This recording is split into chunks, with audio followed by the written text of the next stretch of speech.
Good morning sir. Good morning sir, कई बार हम life में ऐसे सिचुएशंस पे आते हैं कि हम अपने डिसीजंस नहीं ले पाते। अपने माइंड को कैसे कंट्रोल करें, कैसे सही डिसीजंस ले लाइफ के लिए? हम डिसीजंस नहीं ले पाते लाइफ में। क्यों नहीं ले पाते हम? सर, सही डिसीजंस नहीं ले पाते कई बार। सही क्या होता है? उस वक्त तो जो भी आप डिसीजन लेते हो सही सोच करके ही लेते हो। अगर आपको गलत लगता है तो आप लेते ही नहीं हो, बाद में पता लगता है कि वो गलत था। Yes sir. सर उस वक्त अगर हमें पता चल जाए कि वो डिसीजन आने वाले टाइम में हमारे लिए गलत होगा तो हम वो डिसीजन लेंगे ही नहीं। तो उस वक्त माइंड को कैसे कंट्रोल करें या कैसे सोचें, हम किस डायरेक्शन में सोचें? ऐसा कैसे हो कि जो भी डिसीजन हम अपनी लाइफ में ले रहे हैं वो सारे डिसीजन सही डिसीजंस हो। कब हो सही? शॉर्ट टर्म में हो सकता है वो गलत भी लगेंगे, लेकिन आने वाले 20 साल बाद, आज मान लो आपकी एज है 20 साल, ठीक है, यहां पर जो एज ग्रुप है अभी आज के सेशन की वो है 18 से 20 साल के बीच में। तो 20 साल बाद जब आप पीछे मुड़ करके देखो तो you must have that sense of satisfaction with in कि जो भी डिसीजन मैंने अपनी लाइफ में लिए वो सब सही थे, क्योंकि अगर वो सब नहीं लिए होते तो आज मैं यहां पर नहीं होता। ये बेटर है या फिर 20 साल बाद बैठ करके रिग्रेट करो यार ये मैंने क्या कर दिया? तो क्या ज्यादा इंपॉर्टेंट है? समझ रहे हो या नहीं? आ रहा है समझ? दोनों में फर्क देख पा रहे हो? दोनों में जमीन आसमान का फर्क है। एक है शॉर्ट टर्म में जो आप चाहते हो वो हो भी गया तो आपको क्या लगेगा? जो मैं चाहता था वो हो गया, तो डिसीजन सही है गलत है? सही है। लेकिन 20 साल बाद रिग्रेट होगा कि क्यों हो गया ये। देखो एक लाइन बोलता हूं, उससे शायद क्लियर होगा कि मेरे माइंड में क्या थॉट आ रहा है ये टॉपिक सुन करके। 90% से ज्यादा लोग इसलिए नहीं फेल होते हैं लाइफ में कि वो बहुत बड़ा सोचते हैं और उसको अचीव नहीं कर पाते हैं। वो इसलिए फेल होते हैं क्योंकि वो बहुत छोटा सोचते हैं और उसको अचीव कर लेते हैं।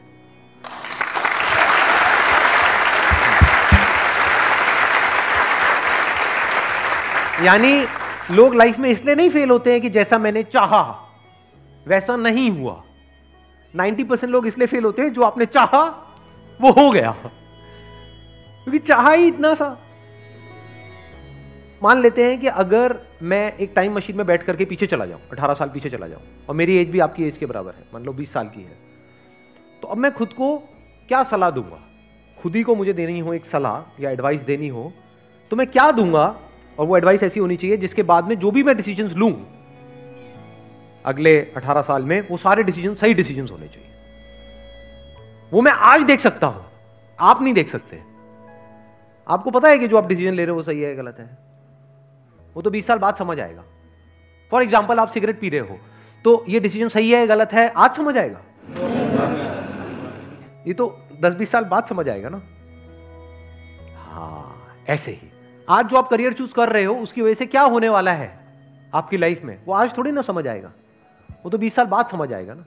तो वो बंदा जो आपसे 20 साल आगे है वो पीछे मुड़ करके देख सकता है पूरे इस गेम को। उसको पता है, क्योंकि उसने ऑब्जर्व किया है अपनी भी लाइफ को और अपने फ्रेंड्स की भी लाइफ को। उसको पता है कि क्या डिसीजन सही होते हैं लॉन्ग टर्म में और क्या गलत होते हैं। शॉर्ट टर्म में जो सही लग रहे होते हैं वो सब गलत हो जाते हैं। देखो मैं आपको एग्जैक्ट एग्जांपल देता हूं, उससे आपका माइंड क्लियर होगा। 12th के बाद में मैं अपने एक फ्रेंड के साथ में गया था, मैंने अपने किसी सेशन में बताया भी था इसके लिए। एक जॉब इंटरव्यू के लिए गया था मैं, वो मेरा पहला और आखिरी जॉब इंटरव्यू था। एक कॉल सेंटर के लिए गया था, तो वहां पे गया, मेरा पहला राउंड क्लियर हो गया था, दूसरे राउंड में मैं बाहर हो गया था। तो वहां पे जाना इंटरव्यू देने के लिए, क्या ये मेरा सही डिसीजन था या गलत था? सही था, सही था, सही था सर, सही डिसीजन था सर। उस टाइम पे हमको एक्चुअल में पता ही नहीं होता। ये तो मुझे आज पता है कि वो मेरा सही डिसीजन था या गलत था, वो मैं आज आपको बता सकता हूं। उस टाइम कैसे बताता? उस टाइम तो सही था, या ये कह लो उस टाइम मुझे सही लग रहा था। मैं वहां गया और पहला राउंड मेरा क्लियर हो गया, तो मुझे कैसा लगा? उसके बाद में कैसा लगा होगा? बहुत सही लगा कि हजारों में से कुछ 100-200 सिलेक्ट हुए, उसमें मैं आ गया। दूसरे राउंड में जब बाहर हो गया तब मेरे को कैसा लगा होगा? बहुत गुस्सा आया होगा। लेकिन सोचो अगर मेरा वो सेकंड राउंड भी क्लियर हो जाता, थर्ड राउंड भी हो जाता, तो उस वक्त मुझे कैसा लगता? सही लगता है खराब लगता? बहुत अच्छा लगता। मैं क्या बोलता कि ये मेरा सही डिसीजन है गलत डिसीजन है। बट अगर मैं आज वो डिसीजन ले लिया होता और मेरा वहां पे सिलेक्शन हो गया होता और मैं उस कॉल सेंटर में जॉब कर रहा होता, तो आज मैं जब 38 साल का होता, तो अव्वल तो ये सब जो भी कुछ हो रहा है ये सब कुछ होता। तो आज मैं क्या कहता कि वो मेरा सही डिसीजन था या गलत था? या बहुत गलत था? अब इस सही और गलत की डेफिनेशन क्या है, इसको ध्यान से समझ लेना। हर एक के अंदर एक पोटेंशियल होता है जो हिडन होता है, जो उस वक्त हमें नहीं पता होता है। क्या उस वक्त मुझे पता था कि मैं ऐसा कुछ करने वाला हूं लाइफ में 18 साल बाद? बिल्कुल भी आइडिया नहीं था, लेकिन पोटेंशियल तो था, तभी तो आज यहां तक पहुंचा। और पोटेंशियल किस में नहीं होता? आप लोगों में पोटेंशियल की कमी है क्या? पोटेंशियल मतलब क्या कि अगर आपको अच्छे से ट्रेन किया जाए, अच्छे से आपको ग्रूम किया जाए, अच्छे से आपको नॉलेज दी जाए, आपकी स्किल्स के ऊपर काम किया जाए, तो किसी भी एक की मैं बात करूं, यहां पर कोई भी हो, वो किस लेवल तक आगे जा सकता है? उसकी अपर लिमिट क्या है? सर जितना वो चाहे। जितना वो चाहे, या ये कह लो जितना वो चाहे उससे बहुत ऊपर। क्योंकि क्या चाहते हो आप? मैं उस वक्त क्या चाहता था कि कहीं से 10-12 हज़ार रुपए की नौकरी लग जाए, इतना ही तो चाहता था। कितना चाह सकते हो आप? जो आपका लेवल है आज, अगर आप इस लेवल पे हो तो आप मैक्सिमम यहां तक चाह सकते हो, यहां थोड़ी चाह लोगे। बट पोटेंशियल क्या है? यहां क्या पता नहीं कहां जा सकते हो। तो उस वक्त वो डिसीजन मुझे सही लगता, लेकिन 20 साल बाद वही डिसीजन गलत लगता। क्योंकि अभी मैंने क्या कहा था थोड़ी देर पहले, याद है वो लाइन? बड़ी पावरफुल लाइन है वो। क्योंकि 90% से ज्यादा लोग लाइफ में इसलिए नहीं फेल होते कि वो बहुत बड़ा सोचते हैं और उसको अचीव नहीं कर पाते हैं। वो इसलिए फेल होते हैं, वो छोटा सोचते हैं और उसको अचीव कर लेते हैं, और फिर वहीं पर अटक जाते हैं, फिर जिंदगी भर वहां से बाहर नहीं निकल पाते हैं। क्योंकि मान लो अगर मेरे को 12,000 की जॉब लग जाती तो उस वक्त तो मैं हवा में उड़ जाता, क्योंकि मेरे दोस्त वो कुछ भी नहीं कमा रहे और मैं एकदम से 12,000 रुपए आ रहे हैं मेरे पास में, तो मैं उसी के हिसाब से अपने खर्चे नहीं बांध लेता। क्या होता है, किसी भी चीज को शुरू में अगर नहीं छोड़ते ना, तो वो चाहे कितना भी बुरा हो उसकी आदत पड़ जाती है। सिगरेट में भी ऐसी होता है, दारू में भी छूटता है तो शुरू में छूट सकता है, आपने 2-4 लगाया ये वो, उसके बाद में उसी टाइम पे छोड़ दिया, देख करके कि उसकी वजह से क्या होने वाला है, फ्यूचर में आप कितनी बुरी तरह से फंसने वाले हो, उसको आज ही देख लिया कि 20 साल बाद इसकी वजह से क्या होने वाला है, या 10 साल बाद क्या होने वाला है, जब मैं छोड़ने की कोशिश कर रहा हूँ लेकिन छोड़ नहीं पाऊंगा क्योंकि मेरे को लत लग चुकी होगी।